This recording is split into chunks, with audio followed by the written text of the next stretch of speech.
Welcome back to Village TV, the story behind small business and entrepreneurs.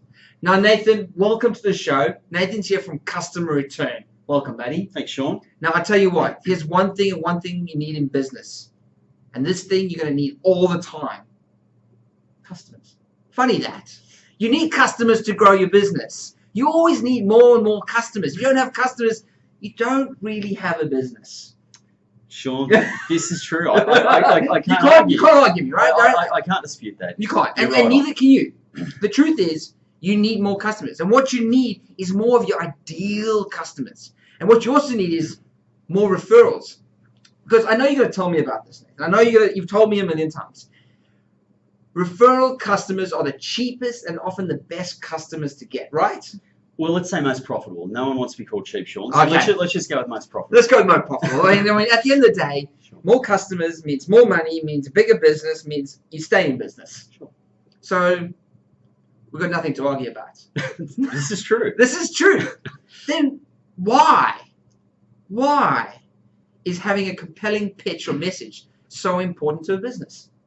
Well, Sean, look, it's a good question. And the first place to start when it comes to getting your ideal clients and perfect referrals is really having a clear message that resonates with the very people that you want to be speaking to.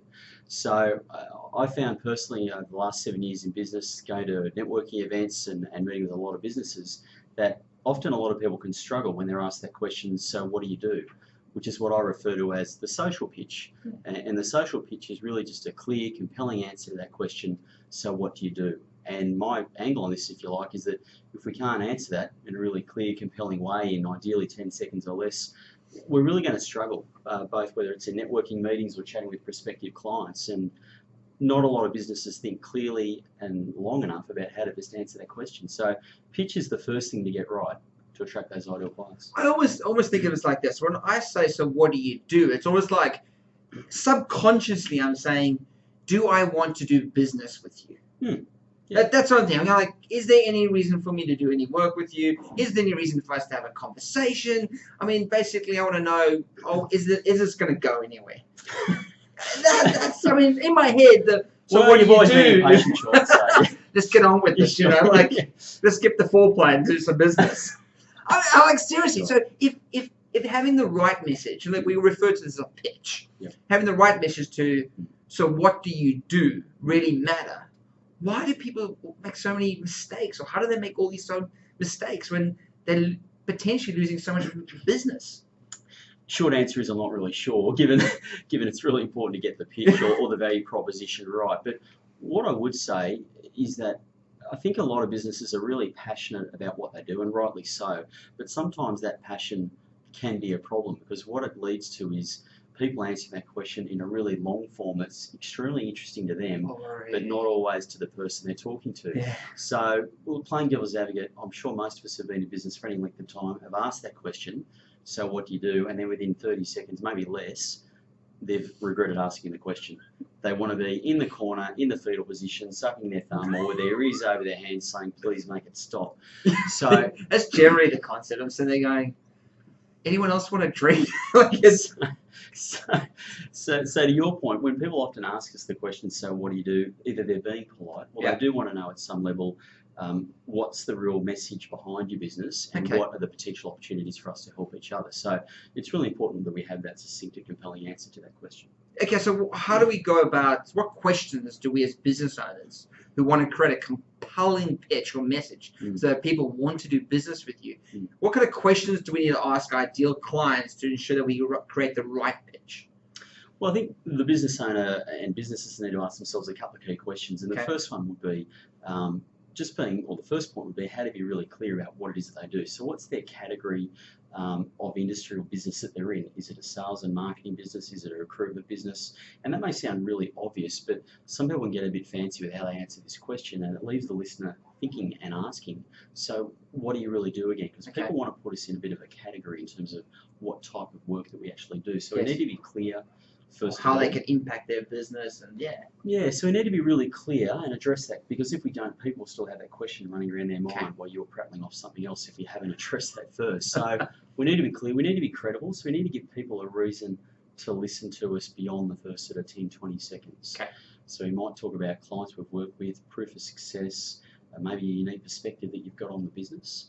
And my third and last point just for now would be we need to be really clear about the problems that we solve, because a lot of people buy to avoid a problem. They don't buy the solution per se. They do that they buy what the solution helps them avoid in terms of the problem. So we need to be really clear about the problem that we're solving and state that in a really clear way, because that's what people buy a lot. Clear, credible, and solution to the problem. State the problem that you solve. State the problem you solve. Absolutely. And you put that all into what, 30 seconds? Look, you certainly can do that. I mean, I referred earlier to the social pitch, and for mine, the social pitch is obviously when someone says, so what do you do? And the way that I encourage clients to answer that is to actually come up with a question that actually answers it, but also states the biggest problem that they solve. So, funnily enough, one I prepared earlier, Sean. Ooh, yeah. And let me guess, preparation is required to get in the right message. Absolutely. This is an editing process. Okay. It's all about coming up with a key message or the central theme. So if someone were to say to me, so what do you do? I would actually answer that with, well, you know how a lot of people can actually have difficulty answering that question in a really clear and compelling way. Yep. Now, when I say that and ask that question, particularly in a networking environment, a lot of people are nodding their head going, yep, that's why I asked you first. So we're stating the problem in the question. And to state the problem in the question is important because questions engage people. Yeah. And it should be a big problem and a relatable one that people can, if their heads are nodding, you know that you've got the right question. So what's your client's biggest problem that you solve? Is, I guess, a good way for them to start? Yeah, okay, absolutely. Cool. So what's the biggest problem that you solve? And then the second sentence to that is really just the solution. So from a solution point of view, I would say simply, well, we help our clients to deliver a compelling pitch that helps them get more of their ideal clients and perfect referrals. Oh. So you've got problem, solution. And then you throw in a bit of credibility at the end? Yeah, yeah. Bit of credibility on the side. So yeah, absolutely. I mean, I think I would certainly start with problem and solution. That's the hook, if you like. Yep. And all we're aiming for in that first 10 seconds is for people to say, so tell me a bit more about how you do that. And that's when you can transition into talking about maybe points of credibility or the way that you go about it. So every message, if you like, has a goal. The goal of that first 10 seconds is just to get them to say, so tell me more about that. Isn't he good? Is he good or what? That's why I got him here, because I know you need help, and he helps people come up with credible pitches, man. This is, if you haven't already started thinking about it, you should really do something about it. Start working on it, start thinking about how you can create a better message so people go, that's awesome. Do you have a card? Can we do some work? Can we sit down? And you're like, that's what you want, right? You want someone to take an action. You want them to invoke something in them to want to do something with you. Yeah, look, I think ideally a really good pitch, and as business owners and businesses themselves need to think, off the back of the pitch, what do we want people to think about? Yeah. What do we want them to feel? And that's really important because people often make decisions almost always actually based on emotion and then justified with logic afterwards. So what do we want them to think? Yeah. What do we want them to feel? And importantly, what do we want them to do? Okay. So what's the next step after that initial message, if you like, or pitch? Exceptional. You really got to work at taking your client, your potential client, on a bit of a journey as you share your message. And that's what he does with a lot of his clients. He helps them find that message, detail it, and grow with customers, because you need customers, right?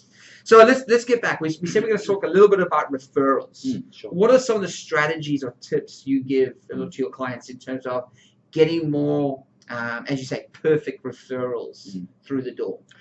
Well, the first step, Sean, in terms that aren't cheap, they're profitable. Profitable. Yeah, look, we're having a bit of fun with this, but I mean, no matter which book you read, referrals are generally seen as being about 5 to 8 times more profitable than other means of getting business. So it is worth putting the effort to do this and to do this well. So to your question, Sean, in terms of referral strategies, one of the first things I'm often saying to clients is, well, let's first of all understand what our clients are saying and thinking about us and make sure they're happy first and foremost, because we really need to earn the right to get those referrals, and that's really important. The other thing that I would say is it's really important to have that clear, compelling message or value proposition or pitch, because people need to know how to best refer you.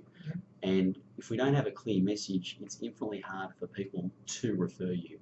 So that would be the first two things. Make sure they're happy with you and we've earned the right, and have that clear message that people can easily translate or communicate to others as well.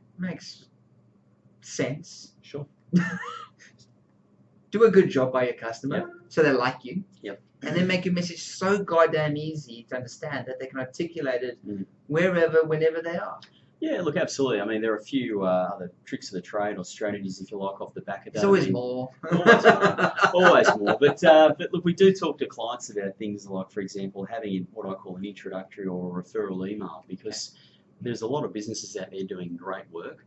Their clients love them, but they're not clear on how to best refer that business onto their friends, family, colleagues, etc. So, and I always make the point with clients that never rely on someone to position you. Always, if you can, take the lead and position yourself the way that you'd like to. So you might have a brief sort of introductory email drafted that covers some of the points that we go over with clients in our Perfect Pitch workshops.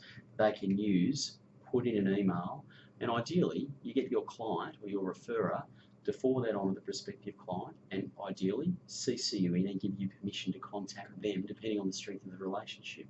Or if they can't CC you in or they don't want you to proactively contact them, at least have some control over that message. And that's really important, because there's a lot of businesses with highly satisfied clients but who aren't referring. Nah. You're missing out in business.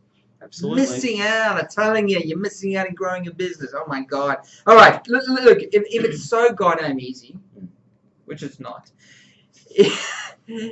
why do so many businesses make so many mistakes at getting referral business? Can you just tell them what not to do? Okay. Well, we do a lot of work with financial services businesses, and there's been a long-held belief that's been communicated over a number of years now just to ask more clients for referrals. Yes. There's actually no evidence that I'm aware of that actually shows that asking for referrals works. In fact, it can put people a little bit ill at ease, and it can threaten an existing client relationship if it's not done well. I'm confused. So, yeah. Ah. So you can have a conversation about referrals, and you can set it up in such a way that your client or your referral partner almost sells himself into it, if you like, because they're articulating the value that they're getting out of the service that you provided, and then you have a conversation with them about referrals off the back of that. But you need to structure the conversation properly, so you're not just sort of blindsiding them and asking for a referral off the bat. Yeah. So you need to pick the right time, you need to make sure you've earned the right, and you need to know how to have that conversation. And again, there's some of the things that we certainly cover. Structure, it's good, Yep. good, and it's just good business at the end of the day as well, you know. And I love the fact that I love it when someone says, "Oh, I heard about you through so and so, and you know you do a great service," and you get that business, and it's the best kind of business to work with. It's fantastic.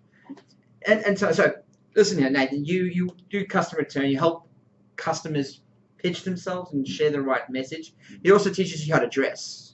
Look at this. Isn't he a good-looking man? Didn't get the memo about the navy suit jacket and the white shirt. But anyway. So you help customers pitch themselves, and maybe they'll take you shopping as well. We don't do that.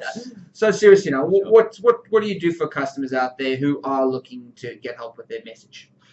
Look, at a high level, if you like, it's all about helping our clients attract more of their ideal clients and perfect referrals. And the first thing that we do is go through a perfect pitch workshop with clients, or a value proposition workshop, and work on their message so they've got what I call a 10-second social pitch, what I refer to as a 60-second prospect pitch, which is what you might say at the start of a meeting, or when someone says to you, "So tell me a bit more about that." We've even got what we call an ideal referral question that you want people to ask on your behalf. So all these tools are all based around this idea of attracting more of those ideal clients and perfect referrals. Because the biggest asset that a lot of businesses have is a strong client base with highly engaged clients, but they aren't being leveraged as well as they can be. So it's getting the pitch right, being clear about the best referral strategies, and having a range of client engagement strategies that makes people more likely to refer and helps you earn the right to have that conversation around referrals. But it's all about leveraging who you've got in terms of your client base and positioning you in the market. So you're getting your ideal clients almost pre-sold walking in the door, and that's what getting referrals and being positioned in the market is all about. Good old warm leads. Absolutely. Beautiful. So if you want to grow your business with your ideal clients and more referral business, make sure you have a chat to Nathan. Top bloke, knows how to dress and get you more business. So that's us from Village TV this time around. Thank you for joining us. Please subscribe to Village TV, and you'll meet a lot more interesting people like Nathan here, and certainly learn a lot more about how you can grow your business, get more clients, and become a profitable business at the same time. Thank you for joining us on Village TV. We'll see you soon.